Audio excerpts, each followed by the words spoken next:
So, ngayon nga, mga kataraki, yung mga pag-uusapan po natin ngayong gabing ito is yung mga injuries during holiday seasons na ni-encounter natin. Yung mga common injuries ba to? Injuries. Oo. Sakit sa puso minsan. Wow.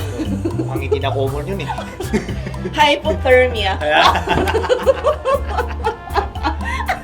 Pero meron At syempre po, sa ngalan po ni Ate Pam Karin, yung makakasama nyo tonight, ang nag-iisang Diyosa ng Taraki TV, Miss Charilyn Bualcebes, and of course, our main host for today. Doc Lester. Ayan, Okay. Doc Lester, good Doc. So, syempre, parang nabanggit nga natin kanina yung mga common. So, mag-start muna tayo siguro sa common illnesses siguro during holiday season natin dito sa... Maybe siguro, kunwari dito muna sa Car or sa Baguio City or sa La Trinidad, ano ba yung mga common illnesses po natin during December? So parang mag-focus po tayo sa Christmas season. Ayan. So ano yung mga common illness po natin, Doc, na i-encounter natin during Christmas? Or bare months? Common illness. So, pagdating ng birth sa Pilipinas, no? Kasi sa Pilipinas naman, dalawa lang yung season. Hindi, dalawa ba? Dalawa lang season. Rainy season, saka rainy season. Opo. Opo. Rainy and rainy. Saka summer. Summer. So, pagpatak ng burr, it is related to cold weather, di ba? So, with regards cold weather, so ma-associate natin yan sa first na pinaka-common na disease during December is, siyempre yung common colds natin, flu. No? So, it commonly affect mga bata and then at the same time, yung mga matatanda. So it affects extremes of ages. So yung mga 60 years old and above and mga 5 years old and below. So bakit, Doc, parang mostly mga bata or mga matatanda yung mostly na na-apektuhan ng so illness? It all boils down to the immune system.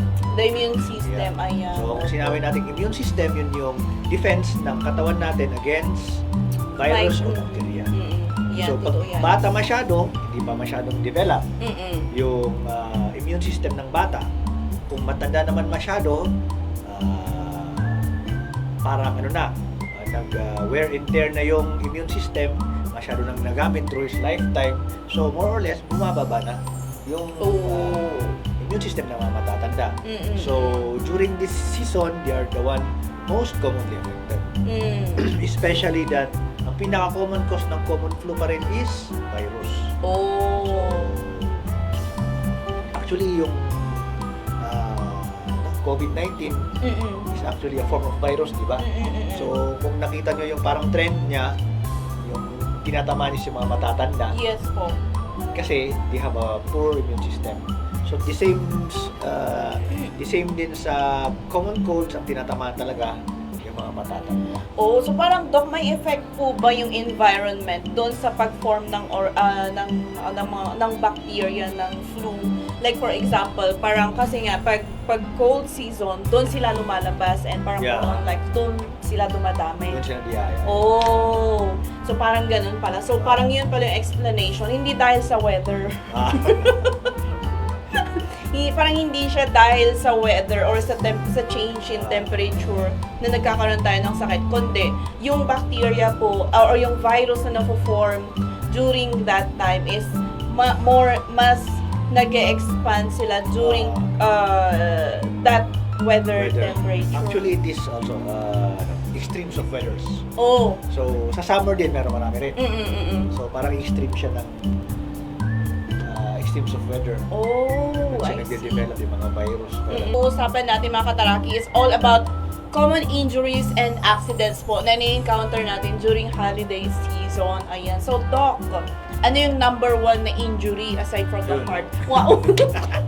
So, ayun, di ba kanina na tugit natin yung kaputukan.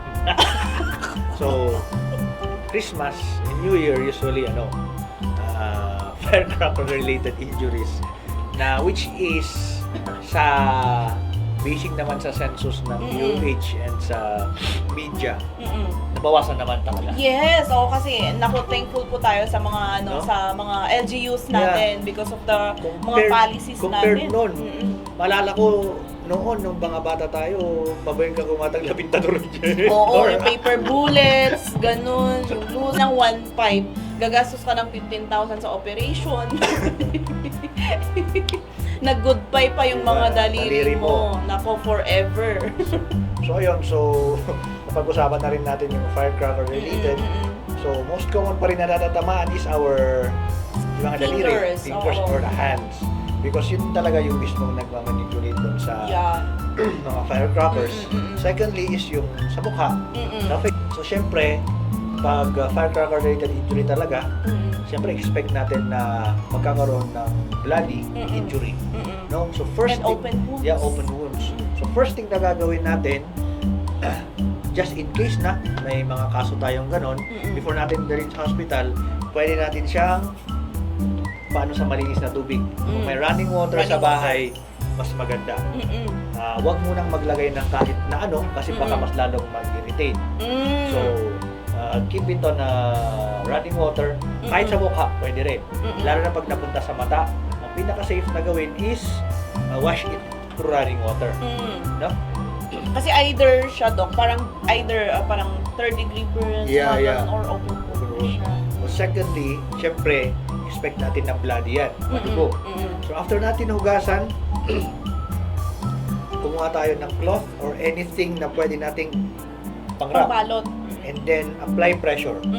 Apply pressure para hindi lumabas yung dugo. Kasi, Para ma-stop yeah. yung bleeding. Kasi may mga cases tayo na kahit daliri lang yung dumugo, it could cause hypovolemia or yung pagkaubos ng dugo. Lalo na pag dire-diretso. So, first, clean the wound, running water. Secondly, try to control the bleeding. Do not apply anything. Do not apply anything muna. Oo. Lalo na pero kung may mga nurse or health worker sa nandun, swerte. At least alam nila yung gagawin. Yeah. But kung syempre, walang health worker dun sa area, the safest thing to do is those two muna. And secondly, don't waste any time. Go to the nearest health center. Kung walang health center, community hospital. Kung walang community hospital, any kilala nyo na nurse or na mag-first aid muna, and then go to the nearest hospital. Yan. Yung pinakamagandang gawin. No? Yung mga cases naman na kunwari naputol yung daliri. Pwede ba bang ibalik yung, Doc, pag naputol Depende yung sa time, daliri? no? So, yung iba, yung ginagawa nila, kumuha ng ice, balutin ng cloth yung daliri. Yung naputol. Oo. Or yung naputol, lagay sa ice, box. and then putagan. Oh! Kasi may certain time, kung more than 1 hour na yan, it will necrose or mamamatay na yun. Baka hindi na pwede.